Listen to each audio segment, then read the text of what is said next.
गोलू जी आप नाम लिए ना, छोटू निष्ठा बोले ना। माइक ठीक करिए जल्दी से, माइक ठीक करिए तो पहले। छोटू निष्ठा जी बोले ना, अब हमसे बोले कि नहीं बोले? सुनिए, बोले कि नहीं बोले? हम बहुत आपका इज्जत करते हैं, बहुत ज्यादा, ठीक है ना?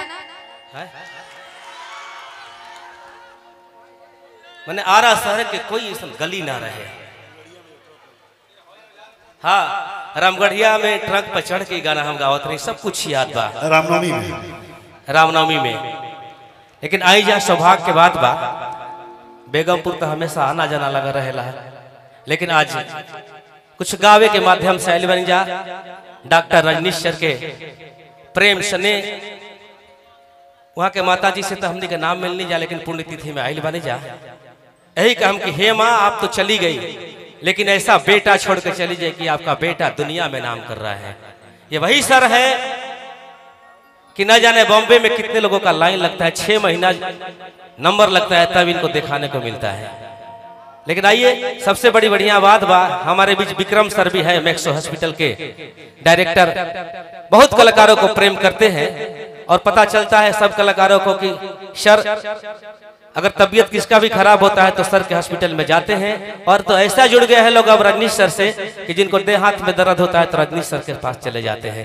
ये देखिए 2-2 डॉक्टर आपके भगवान स्वरूपी 2-2 डॉक्टर लगे यहाँ उपस्थित है। डॉक्टर के घर डॉक्टर आए हुए हैं। आइए ज्यादा ना बोलते हुए सब लोग अपन छोट भाई बा, बड़ गार्जियन लोग बा, सब लोग के नहीं के समझे कि छोटू छलिया हो गई बन। उहे छोटुआ बा जौन आए अम्मा जी हमरा कारण देवी घुमा दी, ट्रक पर गाना गावत रहे घूमत रहे, उहे छोटुआ है। सभी लोग के माई बहन बैठल बाड़ी लोग, दीदी लोग, सब लोग के भाई लोग इधर खड़ा बा।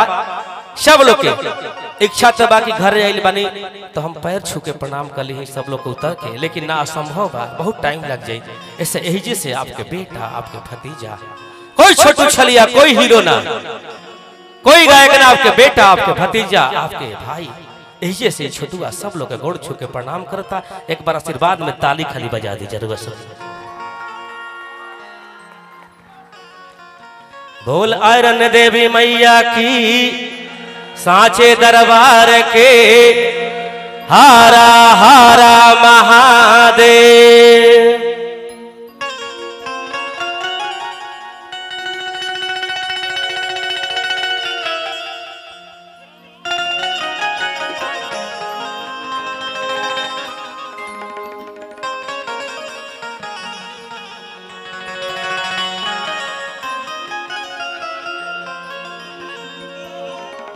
अरे तो छोड़ी आजू का मामा करत बाटे मनावा, एरा जिला हो, एकरा का सही बघवा जिला ना कहल जाला। एकरा के बघवा जिला काहे कहल जाला? बहुत गीत संगीत रवा सबने सुन ले हो हम जा, लेकिन स्पेशल मैं पहली बार माँ आयरन देवी का गीत गाया। स्पेशल जोना में खाली आयरन देवी माई के नामे रहे। का छोटू छलिया गईलन अपने से लिख के गई नहीं का, तो छोड़ी आजू का मामा करत बाटे मनावा,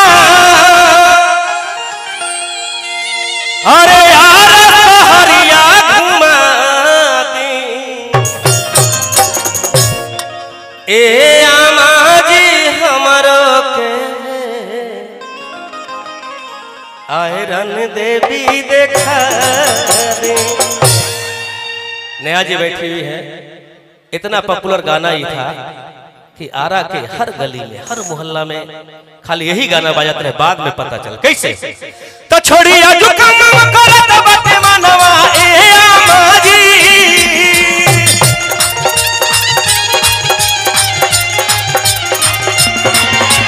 छोड़ी आजू का मामा करत बाटे मनवा आरत हरिया दी। बोला देवी मैया की। ऐसे ना, अरे वह सामने भूख भुकवा लाइट अभी बंद कर दी, डांस नहीं चला। भूख भुकवा मास्टर जी बड़ी अच्छा लाइट आपके बाद बुरा नहीं माने खाली, लेकिन भूख भुकवा बंद कर दी। कैमरा इधर लोग हमारे यूट्यूबर लोग भाई बैठे हुए हैं, बढ़िया हमारा चेहरा नहीं दिखाई देता। सही बात बना। सारे लोग को मैं चाहूंगा कि एक बार सभी लोग आयरन देवी मैया के नाम पे हाथ सारे लोग उठाइए। सब लोग हाथ उठाइए, दीदी चाची सब लोग, जो लोग माँ को गोल लाके जाला सवेरे सवेरे, वो सब लोग इधर से हाथ उठावे। हमरा साथे ताली बजे के चाहिए। कैसे? अरे तो छोड़ी आजू का मामा करत बाटे मनवा ए आमा जी,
केकरा केकरा याद भाई आगे लाइन का गेले कोई बता सकेला? गईले रही ठीक पछिमा बाड़ी रामगढ़िया के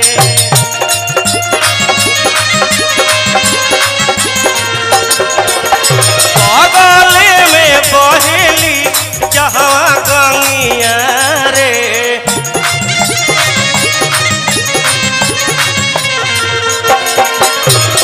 और भैया के तरफ से ढेर सारा पुरस्कार प्यार आशीर्वाद बा और मीरगंज यहाँ के घर बा।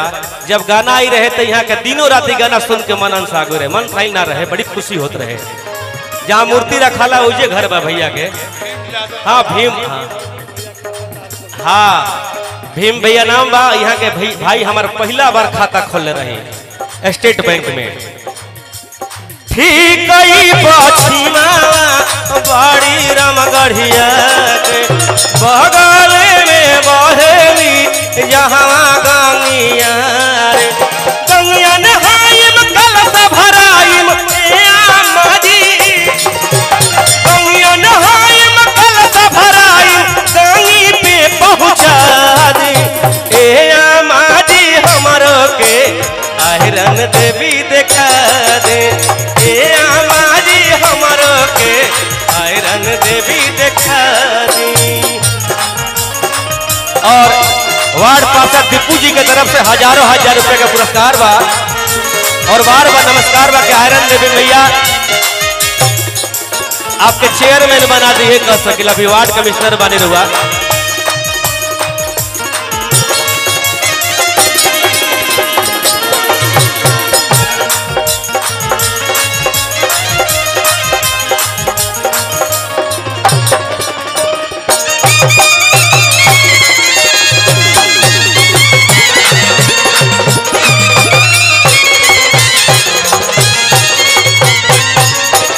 और का लाइन बाय लाइन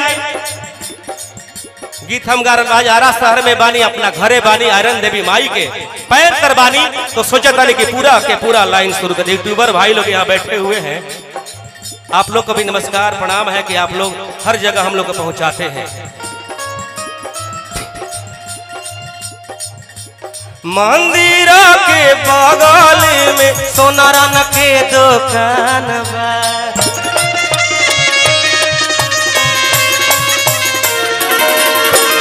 बाली बिना कहिए से खाली हमारा कान बा।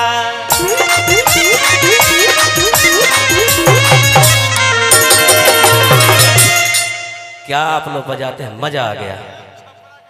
छपरा आ रहा है, छपरा जिला अब पुल बन गया, दूरिये नहीं खे ना कहीं कि छपरा यूपी में ना पड़ो ना तो पता चलित कि बहुत आधा लोग सब शाम के उजे पहुंचा रहता है ना। और आइए हमारे छोटे भाई अनिल यादव टीवीएस शोरूम के मालिक और घर जैसा मेरे एकदम इतना बढ़िया मेरे छोटे भाई है, इतना इनको मानता हूं मैं। और डॉक्टर साहब के साथ बैठे हुए हैं, देखिए मुस्कुरा रहे हैं। चलिए आशीर्वाद बा भाई के कैसे। अरे तो मंदिर के बगल में सोनारन के दुकान बा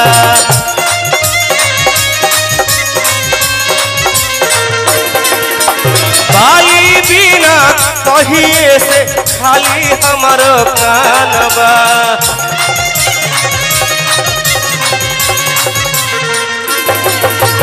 तलवा के हरवा कनवा के बाली ए माजी तलवा के हरवा कनवा के बाली सोनारन से बनवा दी।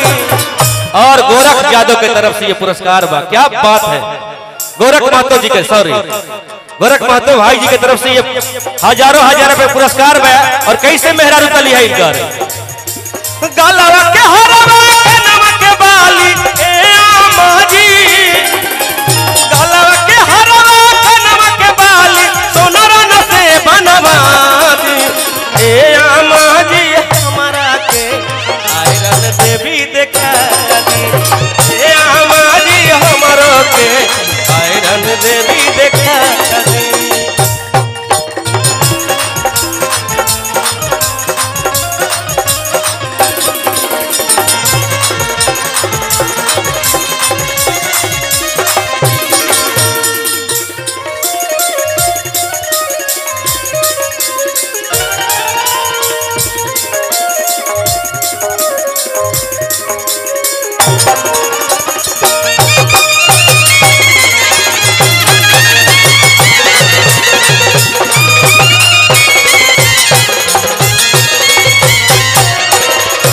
अंतिम बेरा समय में कह लिया का सागरे से घूम के रामाना में चले के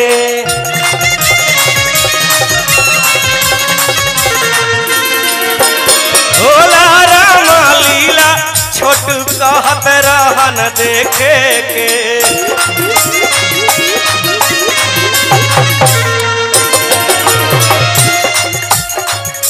आई जा बड़ी फेमस है रमना मैदान। रमना मैदान में एगो जनुआ पार्क बा। हाँ वो बा एगो एगर ते स्टेडियम बन गइल बा खेले कूदे खातिर।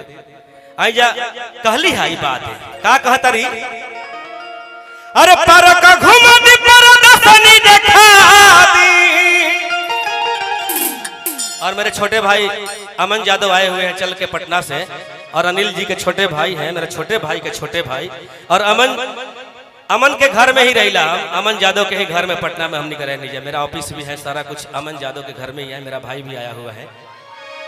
पार्क घुमा दी परदर्शनी देखा दी झूलू झूला दे ए अमाजी हमारो के। अंतिम बार हाथ उठाना है माँ के नाम पर अरन देवी की माई के नाम पे। एक बार सारे लोग हाथ उठाए इधर वाले भैया उधर सर भी लोग और मेरे साथ ताली एक बार जम के बाजाए। अरे त ए अमाजी हमारो के आयरन देवी देखा दी ए अमाजी हमारो के आयरन देवी देखा दी ए अमाजी हमारो के आयरन देवी देखा दी ए अमाजी हमारो के आयरन देवी देखा दी ए अमाजी हमारो के आयरन देवी देखा दी ए अमाजी हमारो के आयरन देवी देखा दी ए अमाजी हमारो के आयरन देवी देखा